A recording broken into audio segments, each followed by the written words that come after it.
Espero que todos se encuentren bien. Amén. Gracias al Señor. Amén.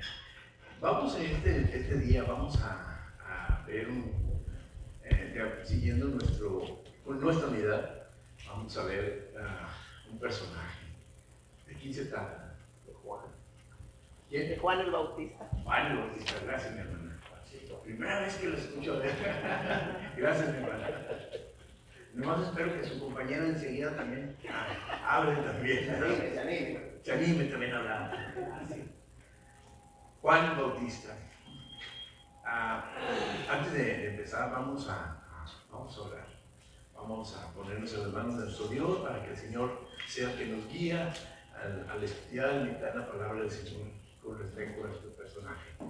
Vamos a orar. Bendito Padre, te damos gracias, Señor, porque ya nos tienes con bien, Señor, en este lugar, listos y dispuestos, Señor, con el deseo de nuestro corazón de escuchar tu palabra a través del estudio de los personajes que, Señor, han servido a tu nombre, Señor, con una fe siempre bien puesta, siempre agradándote, Señor. Y quisiéramos, Señor, que nosotros pudiéramos entender cómo es que nosotros también podemos servirte, Señor, con esa fe que estos hombres han demostrado delante de ti, Señor. Hombres tan variados, Señor, en diferentes formas, Señor, que no fueron distintos a nosotros, como fue Noé, como fue Josué, como fue Rahab, como fue David, y hoy veremos, Señor, cómo fue también Juan el Bautista. Te ruego, mi Padre Celestial, que nos ayudes a entender y comprender que a través de todos estos personajes, Señor, con diferentes ideologías, con diferentes actitudes, con diferentes situaciones, con diferentes formas, Señor, de vida que usted, mi Dios, los utilizó para servirle, Señor, y que de una forma u otra, Señor, demostraron su fe incondicional delante de usted para servirle y amarle, Padre. Rogando, Señor, que nosotros podamos seguir sirviéndole, Señor, y podamos amarle, y podamos dar testimonio de que usted vive y mora en nuestros corazones, Señor, a través de su Hijo Jesucristo.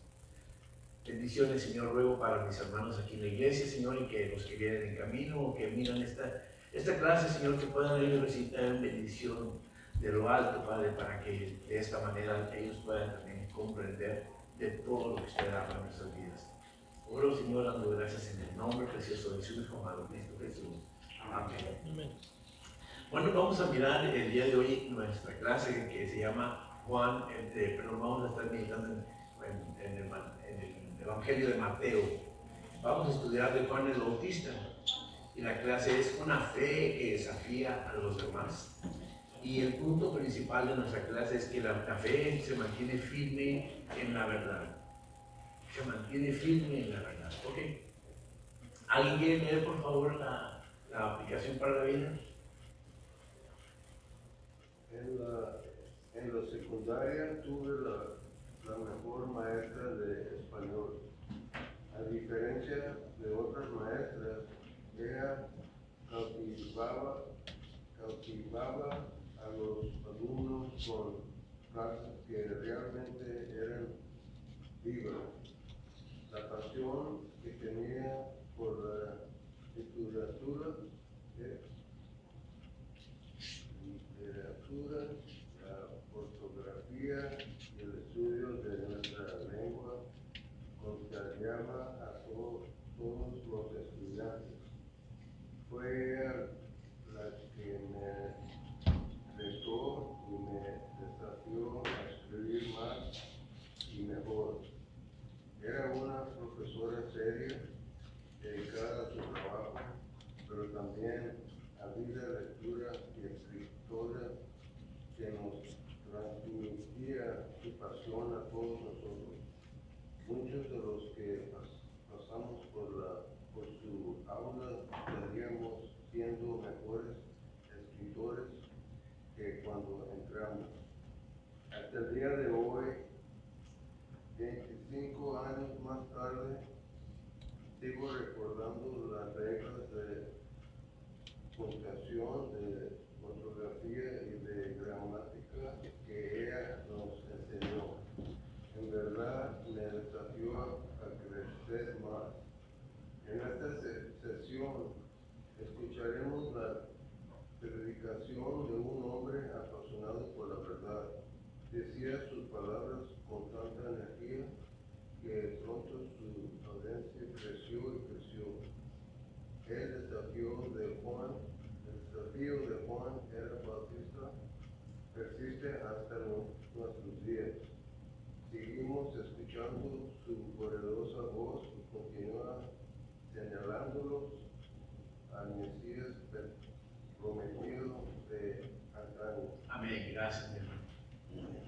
Bueno, ya de acuerdo al panorama que podemos ver a través de la aplicación para la vida, ¿no? Hay la pregunta que se nos hace: ¿cuáles son los frutos que dan evidencia de tu salvación? ¿Cuáles son los frutos que dan evidencia, que demuestran que hemos sido salvos en ustedes, en cada uno de nosotros? ¿Cuáles son los frutos que ustedes ven diferentes ahora que son salvos? Hermano Roberto. Sí, el cambio en nuestras vidas, hermano. Un cambio Eso podemos mirar. Muy bien. Era muy diferente. ¿En qué forma? ¿En qué forma? Muchas. Miren, cuando antes de venir yo a los pies del Señor, era mal hablado. Y hubo un cambio. Era una persona que me gustaba andar con mis amigos, lejos de estar atendiendo las necesidades de mi hogar. Eso puede ser. Muy bien. Eso dice mucho. Después de que vinimos al reino, esos son los cambios. Sí. ¿Alguien más tiene algún comentario? Eso es lo que dijo, es muy importante. Dígame, hermano Juan. Hermano, el aguantarlo por el culto, aguantar nuestra familia, ser compasivo con los hermanos, con las demás personas, ayudarlas. Y una cosa muy importante es procurar mucho la fe en Cristo. Es un cambio de corazón, ¿verdad? Un cambio de corazón. De cómo mirar las cosas. La palabra de Dios da que sin frutos la fe no puede tener buen fruto. Y es una gracia para nosotros, para Dios, que vamos a ser con frutos después de tener nuestra fe en la Claro que sí. ¿Alguien más tiene algún comentario? Fíjense que son cosas importantes lo que están diciendo, que a la postre, en la vida de cada uno de nosotros, no se trata de lo que nosotros podemos ser o hacer cambios, sino se trata de que los cambios que nosotros experimentamos a través de la palabra del Señor dan testimonio a otras personas que no conocen. Y eso es bien importante porque mucha gente nos conoce y cuando venimos a los pies de Cristo vienen a notar la diferencia en nosotros y entonces empiezan a ver, tal vez en un principio la gente se muestra un poquito apática o reacia a querer servir al Señor, pero cuando se ven ellos en una necesidad y miran la estabilidad que nosotros vivimos en el camino del Señor, ellos van a desear buscar tener esa comunión con Cristo, ¿verdad? Por eso les digo, ¿cuáles son los cambios que han experimentado ustedes después que han sido salvos? Pues todo eso que acabamos de hablar, que son bien importantes, ¿verdad? Cuando una persona ha vivido de una forma desordenada y viene a los pies de Cristo, es notorio, ¿verdad? Ahora no se trata también de tener una vida desordenada, sino simplemente desde el momento como adultos empezamos, déjenme les digo, su mentalidad de ahora no es lo mismo que ustedes pensaban cuando tenían sus 18 años, 20 años. A hoy, ustedes miran la vida y ya piensan, meditan, calculan, ya saben qué es lo que quieren hacer o no, o lo que es bueno para sí, para nosotros y todo lo que no. Pero eso es fruto del Espíritu, de que empieza el Señor a trabajar en nuestros corazones y empieza a haber cambios. Ok, vamos al libro del Evangelio de Mateo, capítulo 3. Capítulo 3, vamos a mirar versículos del 1 al 6. Pero antes de esto, dijimos que íbamos a hablar acerca de Juan el Bautista. ¿Y qué sabemos de Juan el Bautista? Algunas de las cosas generales que sabemos de él es que era hijo del sacerdote Zacarías y de Elizabeth, ¿verdad?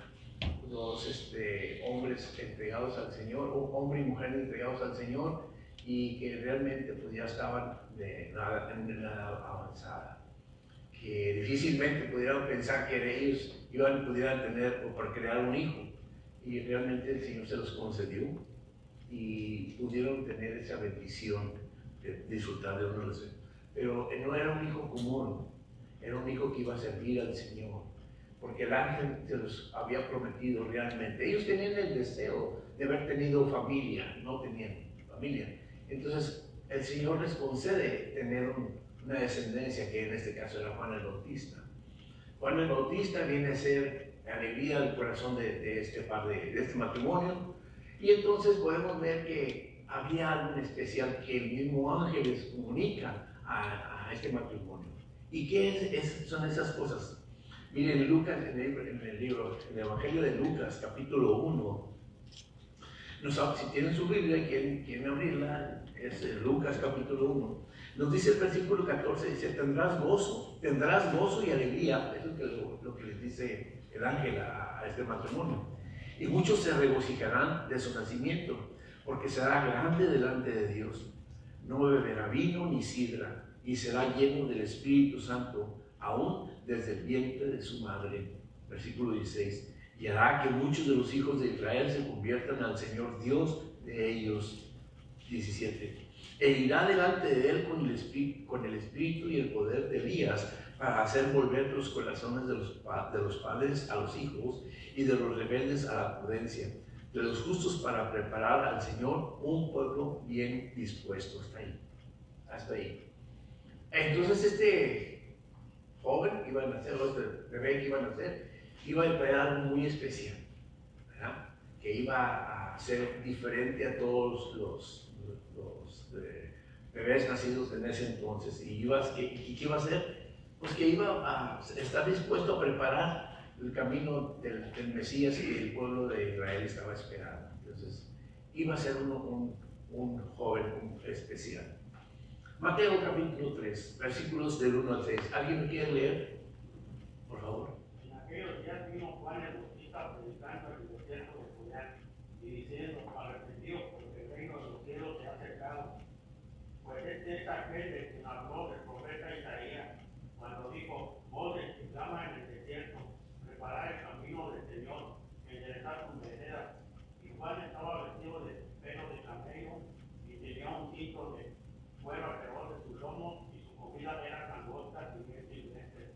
Y salían a él Jerusalén y toda Judea y toda la provincia de alrededor del Jordán, y eran bautizados por él en el Jordán, confesando sus pecados. Gracias, mi hermano. Hasta ahí, el versículo 6. Ahora, ¿alguien quiere leer, por favor, el contexto de la clase? Adelante, mi hermano. Dice así con letra. Dios siempre se ha comunicado con el hombre por medio de la palabra. A veces Dios hablaba a las personas audiblemente, a veces por sueños o incluso visiones. Pero sus palabras siempre se registraron en las Escrituras, para que otras generaciones las leyeran y aprendieran. Los profetas se encargaban de pregonar palabra de Dios.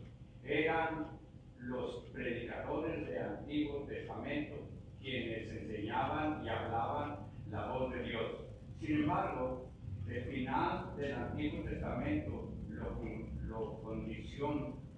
la condición rebelde de Israel llegó a su punto máximo. Estaban sin tierra, sin independencia, sin identidad en cierto plano. Israel había perdido a Dios, aunque Dios no había perdido a Israel. Pero como consecuencia de sus desobediencias, Dios dejó de extender su relación a Israel. Su voz cesó por 400 años. Durante todo este tiempo la gente no escuchó a un solo profeta hablar en el nombre de Dios, hasta que llegó Juan el Bautista. Su llegada fue el tan ansiado momento que Israel había esperado. Durante siglos su vestimenta era parecida a la del gran profeta Elías, la cual subrayaba que era un profeta de Dios. Desde luego, las masas no se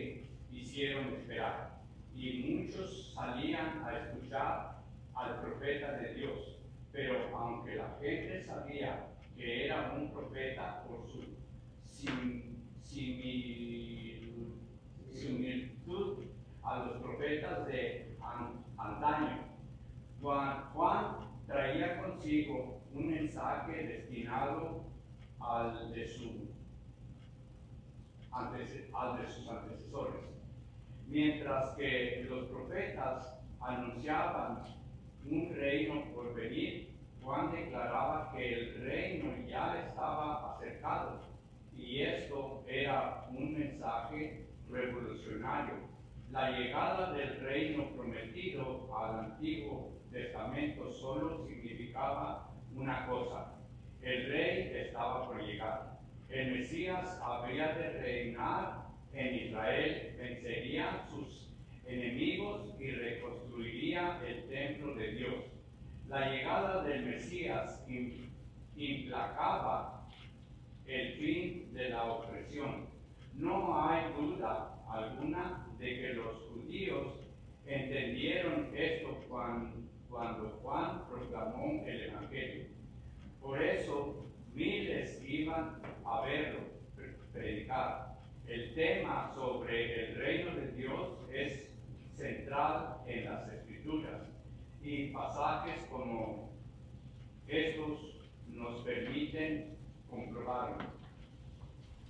Las profecías prometen un reino en la tierra como en el cielo, donde el Mesías reinará para siempre y la paz de Dios se restaurará en la tierra. Ese reino es el que Juan anunciaba. Juan no solo predicaba, sino que también bautizaba. Esto quiere decir que las personas querían prepararse para la llegada del rey, y por lo tanto querían purificarse de sus pecados por medio del bautismo. Juan sabía que su bautizo no lo salvaba, ni que tampoco los purificaba, pero era la manera de expresar la emoción de la llegada del rey. Amén, gracias, hermano. Nos hace una pregunta ahí nuestro expositor, dice: ¿cuáles son las evidencias de un arrepentimiento genuino? Y parte de esta pregunta ustedes ya la contestaron en ese momento, ¿verdad? Los cambios que se generan en nuestra vida, ¿verdad? Pero aquí, con respecto a los primeros 6 versículos que acabamos de leer, nos habla acerca de Juan el Bautista, que viene con un mensaje para el pueblo de Israel, y era un mensaje bastante importante, pero a la misma vez bastante retador para la gente, pero a la misma vez también con un deseo de hacerlos entender al pueblo de Israel. El pueblo de Israel tenía un concepto de que, como pueblo de Dios, tenían como el privilegio de ser bendecidos en todo tiempo por parte de Dios, y estaba bien, pero también hay que ser muy conscientes que para que Dios nos dé de su bendición, nosotros tenemos que ser también muy, no compartivos, sino tenemos que dar algo también al Señor. Y una de las cosas sería nuestra fidelidad a Dios, ¿verdad? El Señor da bendición, el Señor derrama de todo lo que Él tiene, hace promesas, las cumple, pero espera de nosotros que nuestra obediencia, ¿verdad? Que seamos siempre fieles, leales a nuestro Dios. Pero aquí tenemos un panorama muy interesante. ¿Cuál era la condición de Israel en el tiempo de Juan el Bautista? ¿Cómo se encontraba Israel en esos tiempos? Sin Dios y sin esperanza. Prácticamente sin Dios y sin esperanza.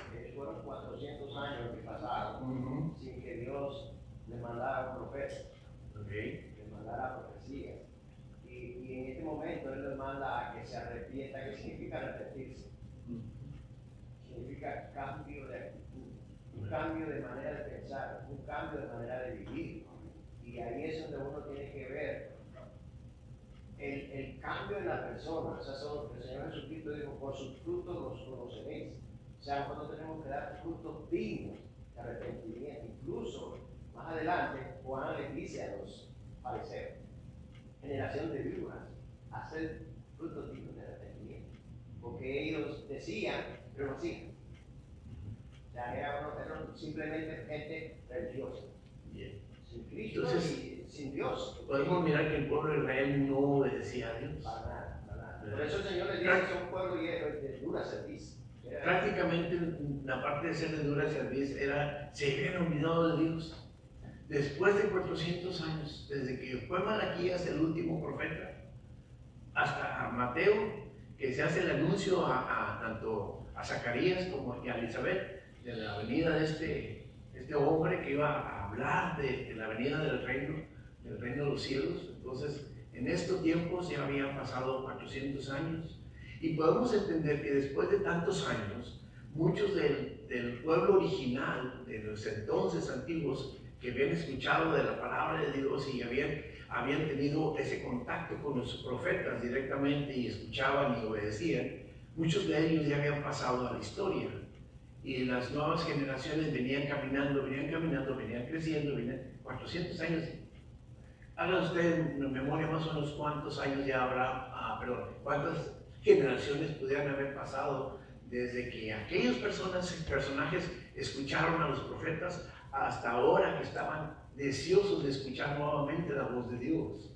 ¿Cuántas generaciones habrá pasado? ¿Ya? Primero. Segundo, una de las cosas es que estas generaciones realmente desconocían completamente la voluntad de Dios para ellos. Sabían y tenían el conocimiento como un conocimiento base, como que eran parte del pueblo de Dios. Sí, pero ya desconocían realmente las leyes y los estatutos. Aunque más adelante nos habla acerca de que había líderes religiosos que les hablaban de las escrituras, ¿verdad? Pero realmente no tenían ese contacto realmente como lo vino a hacer Juan el Bautista. Una de las cosas importantes es de que mis hermanos, ellos no es que se hayan olvidado del todo, tenían el conocimiento, sí, pero recuerden mis hermanos que en esa época de los 400 años había pasado algo muy importante con el pueblo de Israel. Primero, habían estado pasando por el tiempo de la división como pueblo de Dios. Acuérdense que era el reino del norte y el reino del sur, Israel contra Judá. Por esa división hubo debilitamiento en el pueblo y entonces otros imperios vinieron y se apoderaron prácticamente del territorio del pueblo de Israel y los vinieron a conquistar, y muchos de ellos fueron llevados a cautivos a otros lugares. Algunos de los imperios que vinieron a dominar a Israel, tanto Israel como a Judá, eran por ejemplo el imperio persa, el otro imperio podía ser el imperio griego, otro el imperio romano. Entonces así diferentes nacionalidades venían y atacaban a este pueblo, prácticamente debilitándolo en cuanto a poderío, en cuanto a posesiones y sobre todo en cuanto a fe delante de Dios. Por eso las nuevas generaciones que vinieron detrás de todos aquellos antiguos ya prácticamente estaban sin esperanza, deseosos sí, pero no tenían a alguien, una guía que los ayudara a restablecer esa paz y esa emoción y ese celo por el Dios de los cielos. Entonces ellos estaban pasando por una situación muy difícil. Entonces siempre cuando escuchaban algo diferente, siempre estaban deseosos. Cuando viene Juan el Bautista y viene con este mensaje tan grande que dice, versículo 2, diciendo, arrepentidos porque el reino de los cielos se ha acercado. Este mensaje era para todo el pueblo de Israel. ¿Y por qué se tenía que arrepentir Israel? Por el pecado.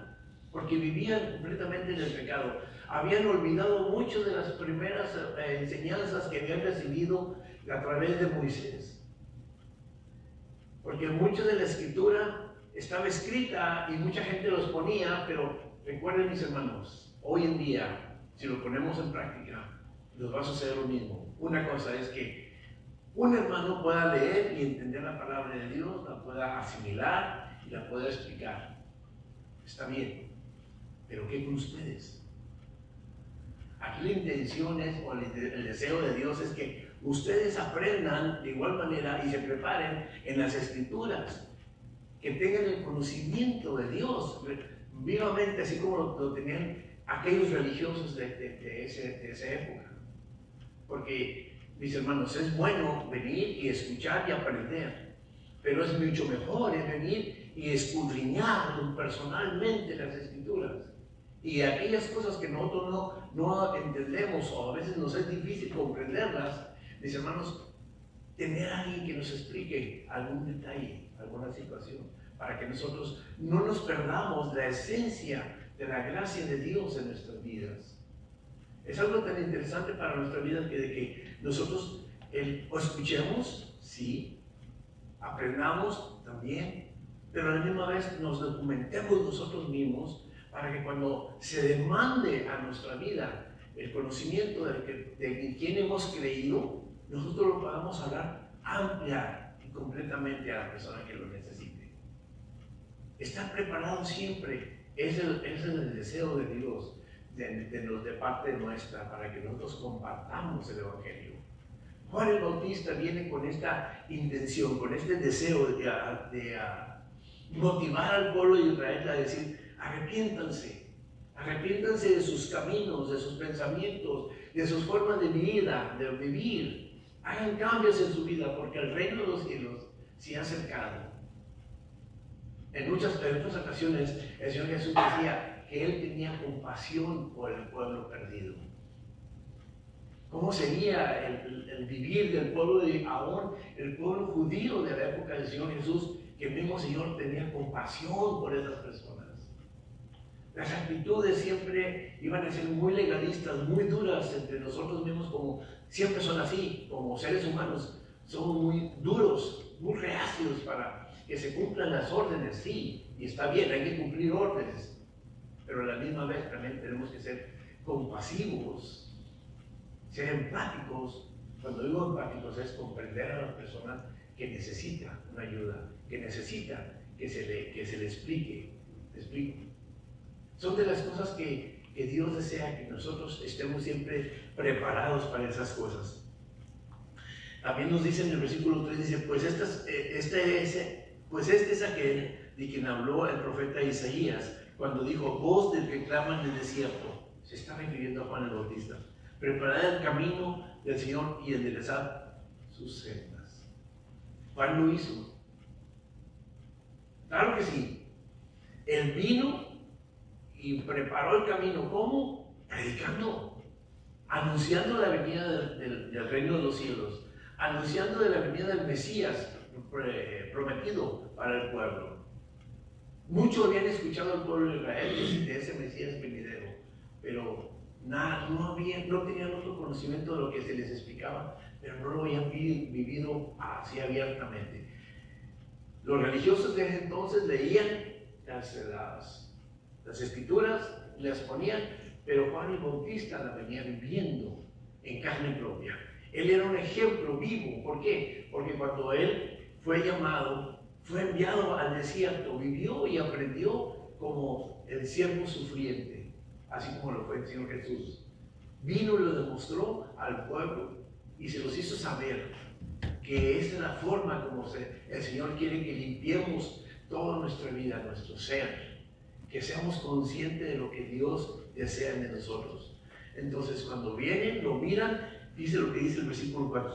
Y Juan estaba vestido de pelo de camello y tenía un cinto de cuero alrededor de sus lomos, y su comida era langosta y miel silvestre.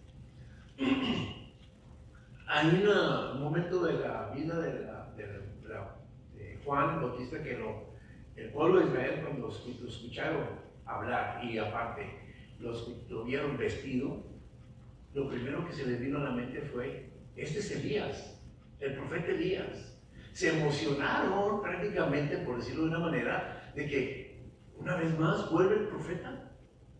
Acuérdense que en ese entonces nada más había habido este tipo de emisarios delante de Dios, de que venían y compartían.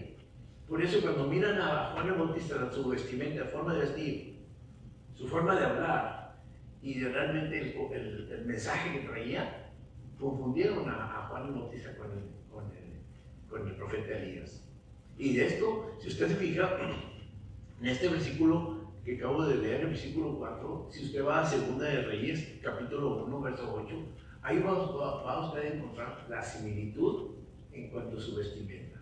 También, si lee también todo este capítulo, de Segunda de Reyes, capítulo 1, usted podrá notar que realmente lo que el profeta Elías venía hablando al pueblo en ese entonces era parte o similar a lo que Juan el Bautista estaba haciendo en ese momento con el pueblo de Israel, motivándolos al arrepentimiento, a que buscaran a Dios en todo momento. Entonces, es interesante que había el pueblo de Dios empezaba a tener esa visión de que realmente este hombre viene de Dios, proviene de Dios. Ahora, el anuncio que Juan el Bautista traía era que el reino ya se había acercado. Era una esperanza para ellos, porque eso es lo que estaban necesitando. Después de estar en opresión, en sujeción completamente, tanto como de los líderes espirituales, como también de parte de los imperios que los atacaban y los dominaban, entonces ellos estaban deseosos de ser libres de tantas cosas. Yo creo que era una situación triste para el pueblo en ese entonces, por eso estaban deseosos de escuchar una vez más la voz de Dios a través de algún profeta, de algún enviado de parte de él. El Mesías habría de reinar en Israel, vencería a sus enemigos y reconstruiría el templo de Dios. La llegada del Mesías implicaba el fin de la opresión, que eso es lo que más ellos necesitaban, ser libres de tantas cosas que los oprimían. Entonces realmente el pueblo de Israel estaba ávido, deseoso de escuchar más. Y las profecías prometen un reino de la tierra como en el cielo. Desde el Mesías reinará para siempre y la paz de Dios se restaurará en la tierra. Ese reino es el que Juan anunciaba. Aquí es algo importante. El anuncio que realmente se estaba haciendo en ese entonces.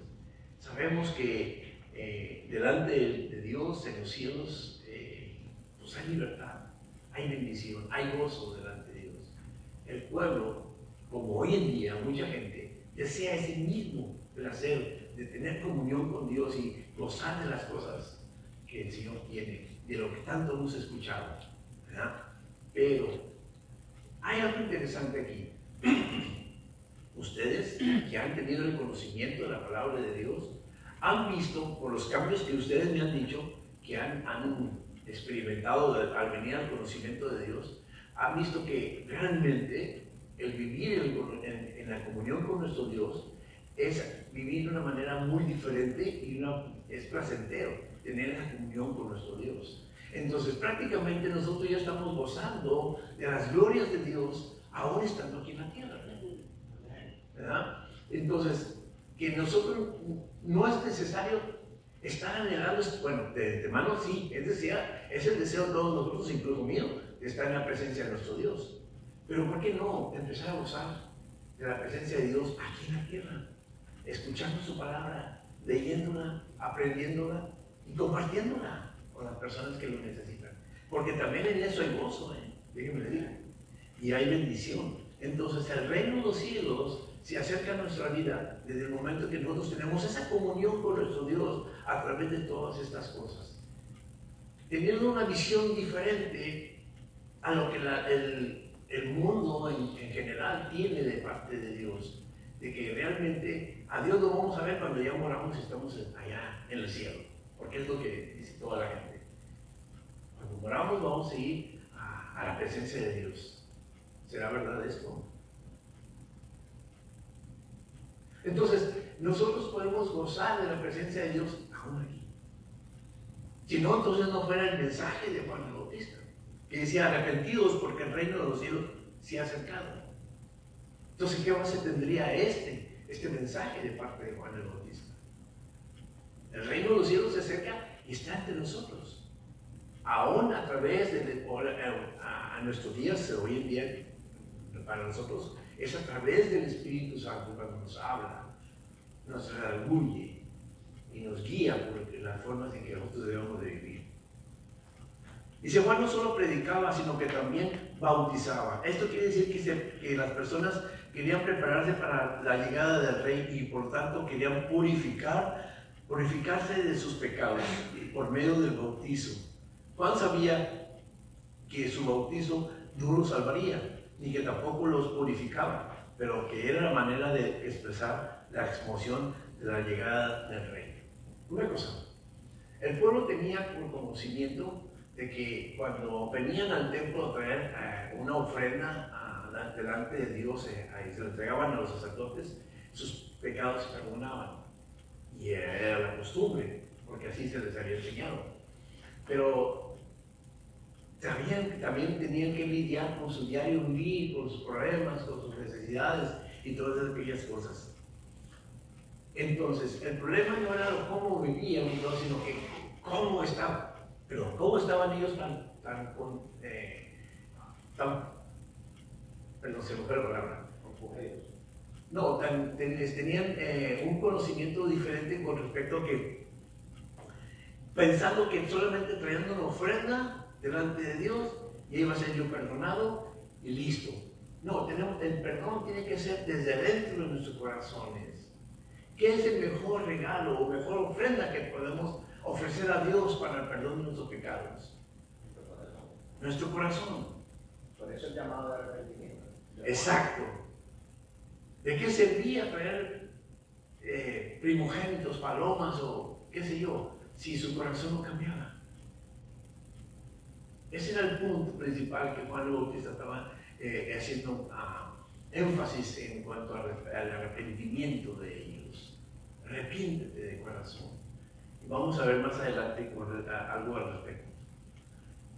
La salvación no se podía recibir para ellos en ese entonces si no se arrepentían realmente de corazón. Y lo mismo sucede hoy en día para nosotros. Si nuestro corazón no está arrepentido, pues difícilmente vamos a encontrar la salvación. Vamos a escuchar, vamos a oír y tal vez vamos a memorizar, pero no sabemos qué es salvación. Salvación es cuando en nuestro corazón hay cambios, forma de pensar, forma de hablar, forma de comportarnos, lo que ustedes hablaron en un principio. Entonces, muchas cosas se dan evidencia de cuando nosotros estamos arrepentidos delante de Dios y que deseamos hacer un cambio para nuestra vida a través de estas cosas. Juan venía haciendo énfasis en eso para el pueblo no arrepentido, para el pueblo que estaba en completa necesidad. ¿Ven? Y es interesante aprender a comprender que realmente no es lo que nosotros hagamos o dejamos de hacer, sino realmente lo que realmente comprendamos y cómo hacemos cambios en nuestra vida. Eso es lo más importante. Hermanos, es menester que todos, no los pequeños, no el pastor, sino todos nosotros como cristianos, tenemos el deber para aprender de la palabra de Dios. Es necesario aprender de la palabra de Dios por dos razones. La primera es para poder enseñar a otros de lo que hemos aprendido. Si te toca enseñarle algo, pues lo enseña el Evangelio y habla correctamente. En segundo lugar, para no ser engañados. Exacto. Porque ahora mismo hay demasiada apostasía, pero si tú no conoces la palabra de Dios, te vas a llevar por ese ritmo, por ese callejón, por esa calle, porque no tienes el conocimiento. Y el apóstol Pablo en segunda de Timoteo 2:15 dice: procura con diligencia presentarte a Dios aprobado como obrero que no tiene de qué avergonzarse, que usa bien la palabra de verdad. Es un mandato, no es una opción. Pero por desgracia, nosotros aquí habemos muchos dentro de la iglesia que somos neófitos. No queremos leer, no queremos aprender, no queremos estudiar, no queremos vivir una vida de santidad. A veces es por falta de conocimiento.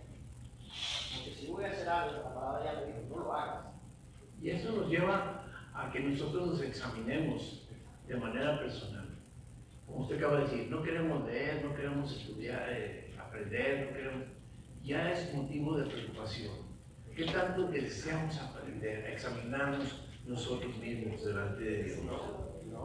Ahora bien, si nosotros no hacemos este ejercicio de examinarnos a nosotros mismos delante de Dios, mis hermanos, créanme que por ahí en su vida, muy en lo oculto, muy en lo profundo de su vida, hay algo que todavía no agrada a Dios. No gustó, ¿verdad? No gustó esto que acabo de decir. No, porque es una realidad. Es que realmente, mis hermanos, hay cosas con las que nosotros estamos batallando. Tal vez no es tan grande, pero estamos batallando. Y Dios quiere todo completamente en nuestra vida. Que nos examinemos a nosotros mismos y tal vez en todo estemos un 99% aprobados delante de Dios, pero hay un por ciento que no agrada a Dios. Y ese por ciento es el que Dios quiere que lo examinemos. Tan 1% es tan importante como el 99%. ¿Verdad? Entonces, ¿podemos tener credibilidad delante de Dios? Pues hay que examinarnos cada uno de nosotros. Ok, ¿algún comentario? ¿Alguna pregunta? Bueno, pasemos a la siguiente parte de nuestra clase. Es Mateo capítulo 3, mis hermanos que acaban de llegar. Estamos en el Evangelio de Mateo capítulo 3. Acabamos de ver los versículos del 1 al 6. Ahora vamos a ver del 7 al 10, 3 versículos. ¿Alguien los quiere leer, por favor?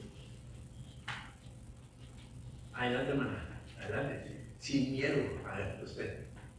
Al ver que muchos de los fariseos y de los saduceos venían a su bautismo, le decían: generación de víboras, ¿quién os enseñó a huir de la ira venidera? Haced pues frutos dignos de arrepentimiento. No penséis decir dentro de vosotros mismos: a Abraham tenemos por padre, porque yo os digo que Dios puede levantar hijos a Abraham aún de estas piedras. Y ya también el hacha está puesta a la raíz de los árboles. Por tanto, todo árbol que no da fruto es cortado y echado en el fuego. Amén. ¿Alguien quiere leer la exposición? Adelante, hermano. Bueno, si en este tiempo de nosotros vimos un predicador como Juan Bautista, lo criticamos, Sí. porque nos habla demasiado pesado, vamos a decir. Pero así era como debería llamarse a esa gente que creía en Dios, pero no creía en Dios. Sí. Y dice aquí, cuando Juan Bautista comenzó su ministerio de predicación, muchas personas salieron a verlo de una manera. Era una novedad que hubiese un profeta en Israel, en un periodo de total silencio de Dios que duró 400 años, por razones obvias. Saber que en el desierto había aparecido un profeta causaba una conmoción popular. Pero esta no era la novedad del profeta, sino más importante la novedad del mensaje, como anunciaba el fin del exilio, porque el reino de los cielos se había acercado entre todos. Este mensaje se apareció enseguida por todo Israel, causó que incluso los fariseos y los saduceos llegaban a escuchar a Juan. Estos dos grupos religiosos tenían a Israel en sus manos. Eran las máximas autoridades religiosas del pueblo y se hacía como ellos querían. Pero no queda duda que ellos no fueron a escuchar a Juan hablar, sino que fueron a medir la situación. Querían ver las motivaciones de Juan, el poder de su movimiento y la reacción de la gente. Claro, que Juan veía una competencia y no estaba dispuesto a compartir su poder con nadie. Por eso Juan les habló fuertemente frente a todo con verdad y le dijo: hacer pues frutos dignos de arrepentimiento, lo cual quiere decir que estos hombres creían parte del reino de Dios sin realmente tener frutos que eran obedecidos. El arrepentimiento del que habla Juan es un profundo dolor por nuestros pecados. Se trata de tener un corazón contrito, totalmente quebrantado y al saber que hemos ofendido a Dios. Por las palabras de Juan entendemos que estos hombres solamente eran morales, pero no espirituales. Tenían buenas obras, pero no corazón perdonado, sí. No derramaban lágrimas por su condición, pues pensaban que su condición era pura. Pero el verdadero arrepentimiento trae consigo un dolor que se traduce en odio al pecado y amor a la santidad. El arrepentimiento mundialmente produce frutos, por eso Juan escribió frutos dignos de arrepentimiento. ¿Qué quiere decir esto? Que la culpa solo produce pesar, mientras que el arrepentimiento produce frutos. Los frutos son evidencia de nuestra convicción. Si realmente están tan tristes por lo que hicimos, estamos tan tristes por lo que hicimos, entonces ahora haremos lo opuesto, iremos a la dirección contraria. Los religiosos creían que por ser descendientes de Abraham, automáticamente eran miembros de la familia de Abraham. Se sentían más especiales que el resto de las personas, solo por ser de este linaje. Juan les dice, no lo son, todo lo contrario. Que no tenga frutos dignos de arrepentimiento, solo recibirá juicio eterno. A eso se refiere cuando habla del árbol cortado y echado al fuego. Esas palabras son fuertes, pero son ciertas. Amén, gracias, hermano. Qué duro, ¿verdad? Durísimo. Muy duro, porque no está solamente dando una enseñanza, sino está diciendo, esto es lo que va a pasar con ustedes si ustedes no se arrepienten. Pero aquí lo que a Juan le llamó la atención fue algo muy importante, que fueron religiosos los que, no solamente el pueblo, sino que también entre el pueblo venían los religiosos a escucharlo. Y estos religiosos eran los fariseos y los saduceos, personajes que Juan al momento los identificó, y sabía Juan realmente la forma de pensar de estos personajes, cómo ellos pensaban, cómo actuaban, qué puntos hablaban ellos y qué puntos no hablaban por conveniencia. Por eso Juan, claro, como vimos en el Evangelio de Lucas, Juan era lleno del Espíritu y podía discernir realmente el peso de sus corazones. Por eso cuando los mira, él les dice, generación de víboras, como diciendo, ¿qué están haciendo aquí? ¿Quién les habló a ustedes? Y si vienen, ¿por qué vienen? ¿Qué quieren oír? Si ustedes mismos ya lo saben. Ustedes tienen la Escritura. ¿Por qué no la leen? ¿Por qué no meditan en ella? Por eso les dice, generación de víboras. En esta sección, Juan el Bautista se enfoca en ellos, porque conoce mucho de los aspectos de estos personajes. Y entonces les dice, ¿quién les enseñó a huir de la ira venidera? ¿Sabía Juan el Bautista realmente que estos personajes tenían el pleno conocimiento de todas las Sagradas Escrituras? De lo que Moisés había escrito en los 5 libros del Antiguo Testamento, lo que nosotros hoy tenemos como Antiguo Testamento. Y estos personajes tenían el conocimiento. Una de las cosas que entendemos, por ejemplo, como los fariseos, eran sacerdotes que realmente interpretaban la ley mosaica, ¿verdad? Eran también, creían ellos en la resurrección de los muertos, pero de todos los muertos, ¿verdad? También ellos creían tanto así como en los ángeles, como en los demonios, que también ellos lo compartían, y aparte que ellos no eran sinceros con la gente. Ellos enseñaban, pero ellos llevaban una doble vida, hipócritamente, por decirlo así. Eran muy legalistas, o sea, se tienen que hacer las cosas, tú, yo no. ¿Por qué? Porque ellos se creían superiores al pueblo de Israel. Ellos como estudiosos de las Escrituras, ellos sentían que ellos, como ya lo sabían, ya no tenían que esforzarse por hacer una vida diferente ellos. El pueblo tenía que hacer cambios, pero ellos no. O sea, por eso les digo, eran muy legalistas ellos en ese aspecto. Los fariseos, sí, lo que acabo de decir, ¿no? Y aparte, que ellos, al final de cuentas, en otros evangelios, vemos que fueron de los personajes que se opusieron al Señor Jesucristo, los fariseos. Ahora, los saduceos, ¿qué se sabe de los saduceos? Bueno, de ellos se sabe que también creían en la resurrección, ¿verdad? Pero no creían exactamente la resurrección completamente en sí. Ahora que eran completamente lo contrario. Por eso ellos, cuando vino el Señor Jesús y que iba en la resurrección del Señor Jesús, no creyeron que el Señor Jesús había resucitado. Fíjense más, dos extremos completamente diferentes. Y entre ellos, déjenme les digo, que había pleitos, diferencias, porque todos ellos compartían con el pueblo y tenían sus seguidores, pero entre ellos había como diferencias, vaya. Pero cuando vinieron a ver a Juan el Bautista y vinieron a ver al Señor Jesús, estuvieron unidos para llevar realmente hacer cosas diferentes, estar en contra de las enseñanzas del Señor Jesús. Ahora bien, ¿por qué ellos eran así? Porque conocían las Escrituras, pero a la misma vez, otra de las cosas que también nos habla aquí en estos versículos, el versículo 9, es que ellos se sentían personas privilegiadas. ¿Por qué? Por ser descendientes de Abraham. Ellos sentían que porque eran descendientes de este linaje, ellos tenían todo el derecho de tanto de enseñanza como también de gozar de todas las cosas. Recuerden, mis hermanos, que en el Antiguo Testamento se habla de que los sacerdotes usaban de privilegios dados por Dios, de que el pueblo tenía que llevar ofrendas para que los sacerdotes los utilizaran tanto en el templo como también para sus vidas personales. Y ellos querían eso. No estaban haciendo nada por el pueblo, pero ellos querían del pueblo todos los beneficios de parte del pueblo.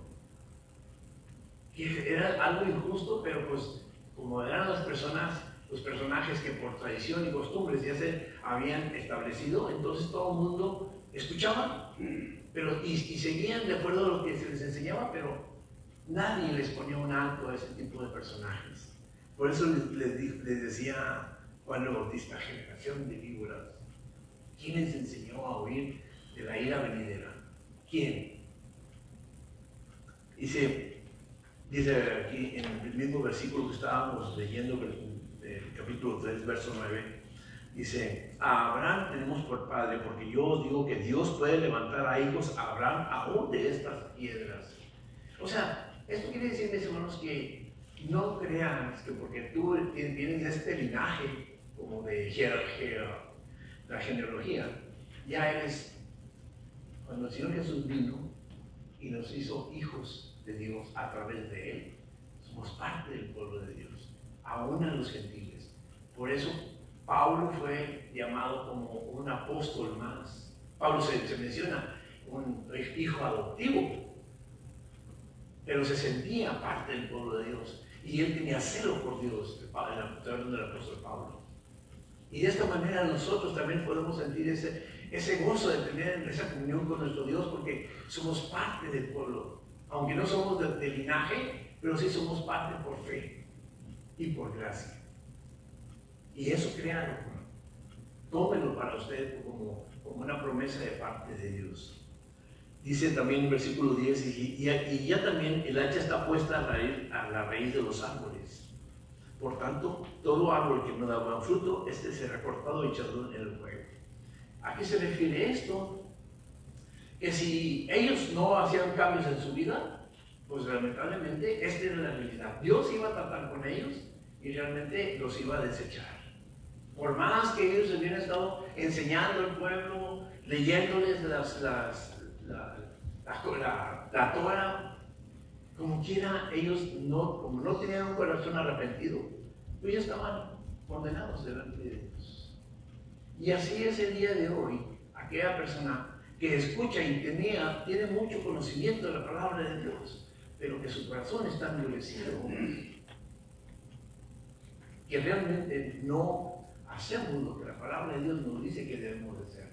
La palabra de Dios es para ponerla en práctica primeramente en nosotros mismos y después compartirla con otras personas, ¿verdad? Porque de lo contrario, como dice Juan, el hacha está puesta a raíz de los árboles, que somos nosotros, ¿no? Y por lo tanto todo árbol que no da buen fruto, se ha cortado y echado en el fuego. Si no hay frutos del Espíritu, si no hay frutos de arrepentimiento en nuestras vidas, mis hermanos, pues ya sabemos las consecuencias. Estas son en cada una de ellas. Ahora, estas palabras se las decía Juan el Bautista a este grupo que se distingue en este momento cuando Juan estaba hablando. Pero no era el único grupo, mis hermanos, que oprimía al pueblo de Israel. Aparte de los fariseos, los saduceos, estaban los escribas, estaban los esenios, estaban también los herodianos, los sacerdotes, los ancianos, a todas aquellas personas que se decían temerosos de Dios. Había mucha gente, pero todos hacían exactamente lo mismo con el pueblo. El pueblo tenía que obedecer, tenía que escuchar y obedecer, mientras que ellos como grupo, no. Tengamos cuidado porque en las iglesias podemos estar pasando por lo mismo. Como hijos de Dios, tenemos que caminarnos como decía hace un momento. Realmente nosotros tenemos que mirar esta situación de nosotros y realmente también hablar a otras personas, mirar que las personas que lo necesitan compartir del Evangelio. No sean tan duros, mis hermanos, porque Dios no es duro por nosotros. Nosotros no debemos ser tan duros con aquel que lo necesita. Dios tiene compasión tanto de mí como lo tiene de usted, como lo tiene de otras personas. No importa lo que esta persona o las personas hayan vivido o hayan pecado. ¿De dónde te sacó Dios a ti? ¿Qué pecado tan grande tenías en tu vida que Dios te lo perdonó? Que hoy te sientes parte del pueblo de Dios. Y que gracias a Dios por eso hoy gozas de bendición de parte de Dios. ¿Y Dios fue duro contigo? ¿Dios negó su bendición? Pues no. Dios nos bendijo.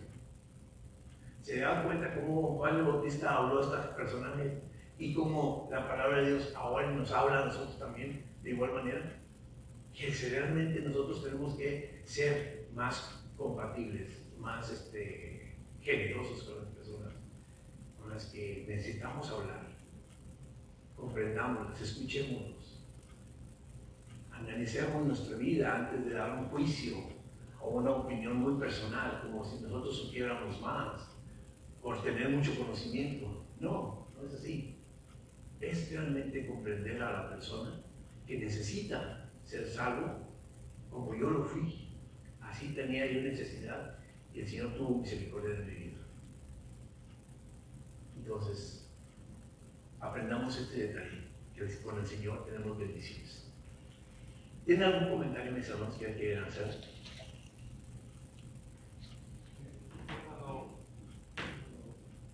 Hay unas dos palabras que se asemejan bastante, lo que se estaba mencionando, el legalismo Sí. y el formalismo. El legalismo es autodenominarse que uno tiene todo el derecho Sí. a la promesa o a lo que está haciendo. Sí.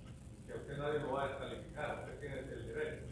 Pero el conformismo llega a aquello que usted o yo ya no va a hacer nada más. Exacto. Ahí es donde estamos fallando. Está bien apegarnos a la palabra del Señor, pero tratar de obedecer la palabra del Señor. No solamente cuando a mí me gusta.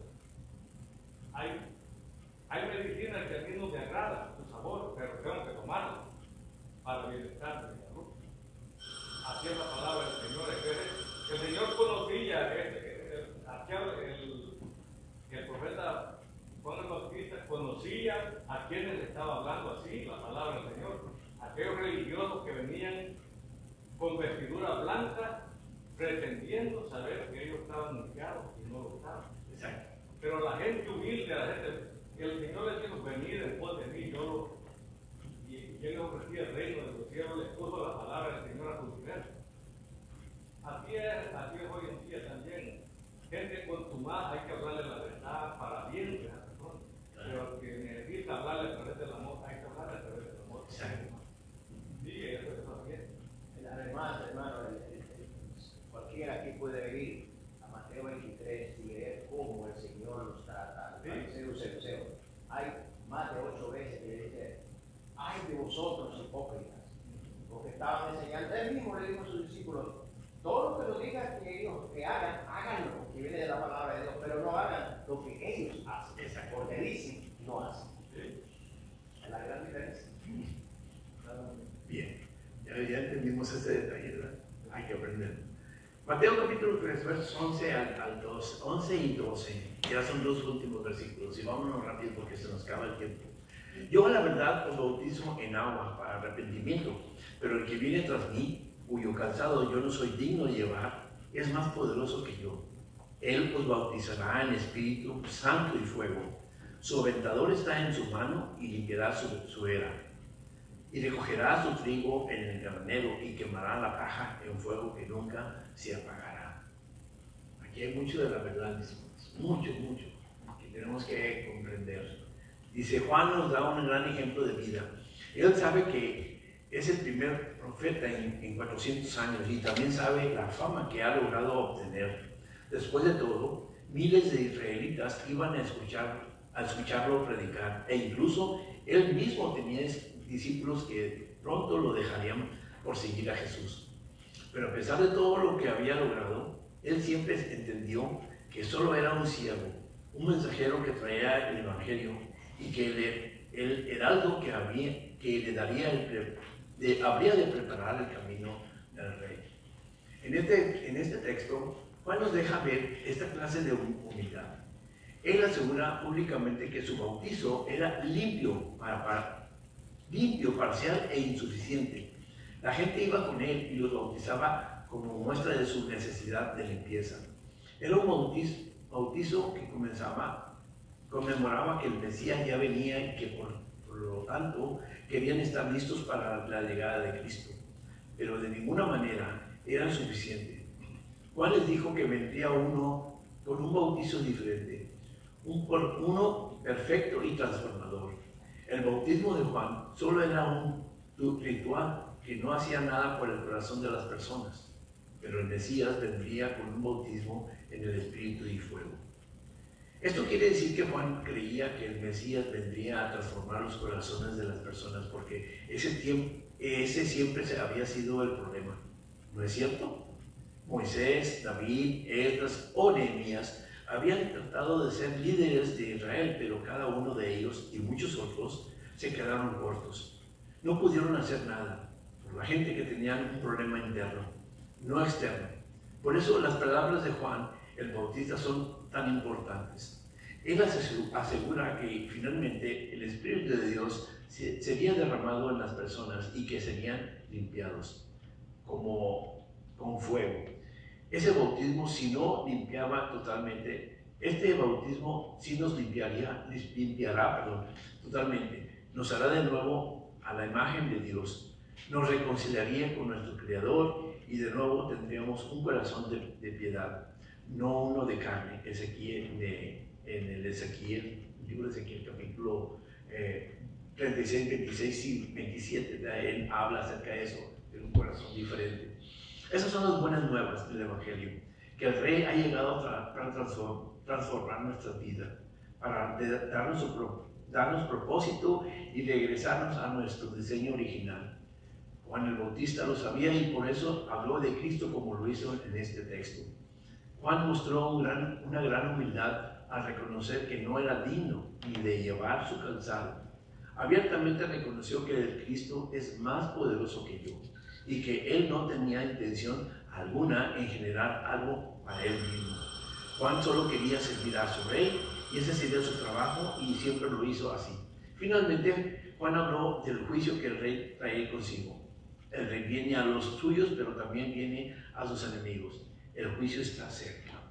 Finalmente, mis hermanos, realmente a lo último de nuestra clase, como la fe con respecto al tema que estamos viendo, como la fe de Juan el Bautista era firme delante de Dios, expuesta ante no solamente a la gente rebelde o que estaba necesitada de escuchar, sino también en contra de aquellas personas que se opusieron a Él como al Señor Jesucristo. Entonces, siempre la fe bien firme y sustentada en la palabra de Dios viene a ser parte de nuestra vida y parte de nuestra salvación.